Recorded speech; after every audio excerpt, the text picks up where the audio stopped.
Good evening, Minister Raymond Cho and Mayor Olivia Chow, Consul General, Lo Weidong, ladies and gentlemen, distinguished guests. In 1788, when the Chinese first came to Canada in Nootka Sound, they had first come in contact with the indigenous people, and it was the indigenous people that had helped the Chinese to acclimatize to Canada and, well, really be able to live in a foreign land. So for this, we, especially as Chinese Canadians, have much to be thankful for. Welcome to the East Coast launch of a very special exhibit, Eating Bitterness, the Canadian journey from exclusion to inclusion. Tonight is the first national exhibition start in Canada East Coast and first event of our Asian Heritage Month event. Thank you for our co-organizer and cultural partner, Cccgt, Action Chinese Canadian Foundation, who share their display with us tonight. And of course, Aimstar Capital Group Inc. for the sponsorship of the Toronto exhibition at CCC today for the whole month. This exhibition served as a poignant testament to the resiliency of the Chinese community in Canada through the compelling collection of photographs and artifacts. Eating Bitterness shed light on the trial and hardship faced by Chinese pioneers in Canada during the 1800s and mid-1900s. It confronted the harsh reality of the head tax and the Canadian Exclusion Act of 1923, and the enduring impact these discriminatory policies had the countless families and the alliances. Tonight, let this exhibition remind us to be grateful for the sacrifice and the path that were paved by the pioneers so that we can be who are today in Canada. As we immerse ourselves in the stories and experience sown within these walls, let us reflect on the lesson of the past and renew our commitment to build a more inclusive and compassionate Canada for all. The exhibition revealed many hidden truths and omissions of Canadian history that adversely impacted generations of Canadians of Chinese descent, as well as the acts of community resistance and perseverance that is ever present. It is our hope that through unveiling of the past and untold stories, open our eyes to the manifestation of racism in Canada through ideology and words of fear and blame, acts of hate and sanctions through discriminatory, hurtful laws.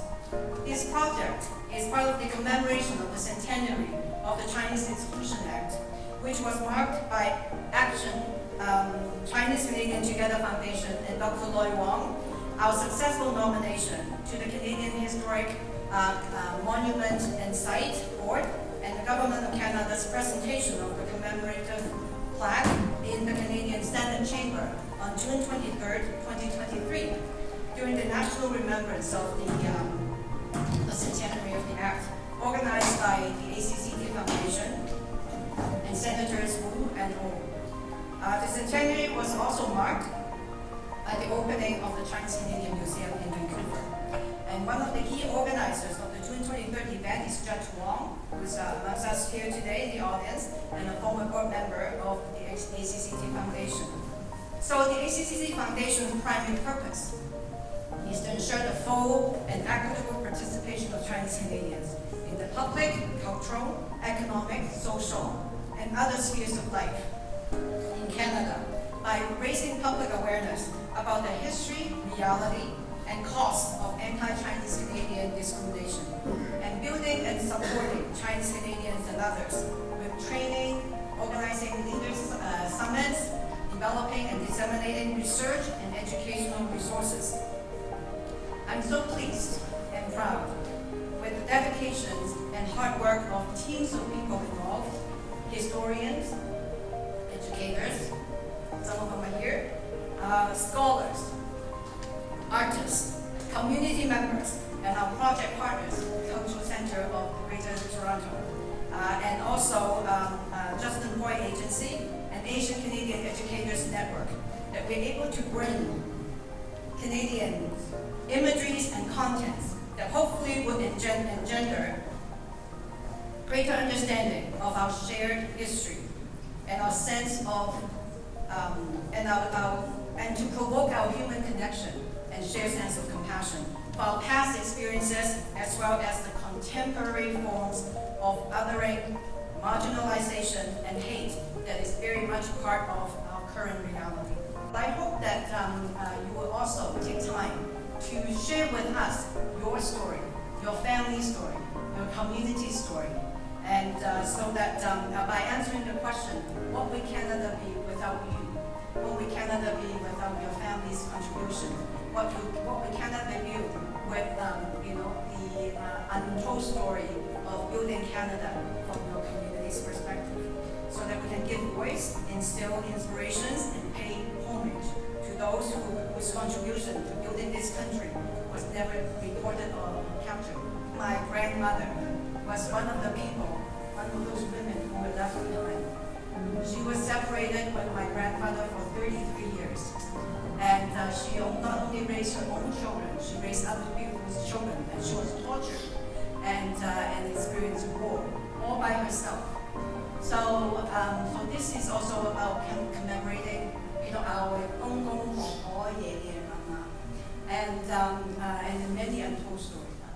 The federal government was pleased to provide funding for this powerful and moving exhibit. It's important for Canadians from coast to coast to coast to understand the history of Chinese Canadians, because our history is Canadian history.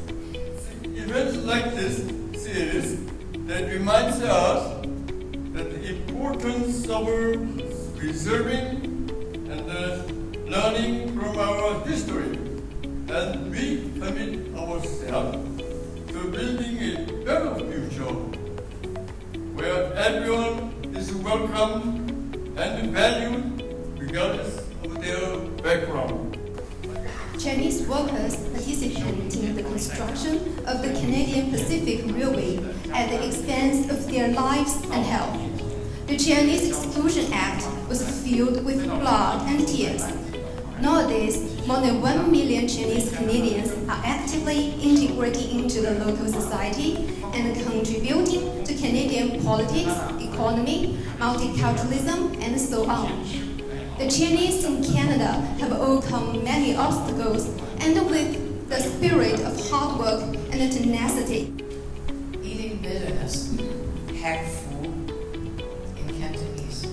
There's a Chinese saying, hak dap fu zhong fu, feng wei yang shuo yang.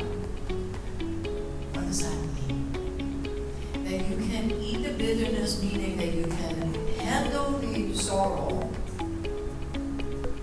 but get so deep into it that you can overcome it, see through it, conquer it, and then you become a person that is above all people. This is a direct translation, meaning that you are the most intelligent, you are going to be the leader.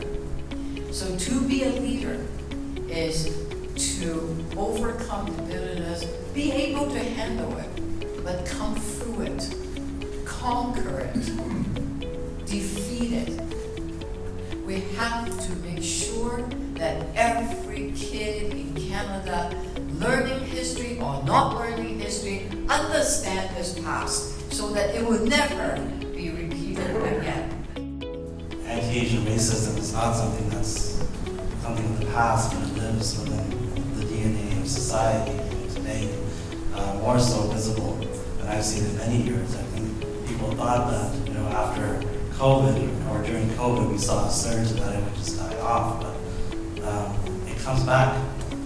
Either it's questioning who you're standing next to as a representative of government somewhere else, or whether or not, we as Canadians have the ability to be able to be true to our full selves, to whether we belong to a different country, our family, our ancestry belongs to a different country, but we can hold our loyalties and our feelings and our loves for many people not just the people that live on this land, but the people that live on many lands.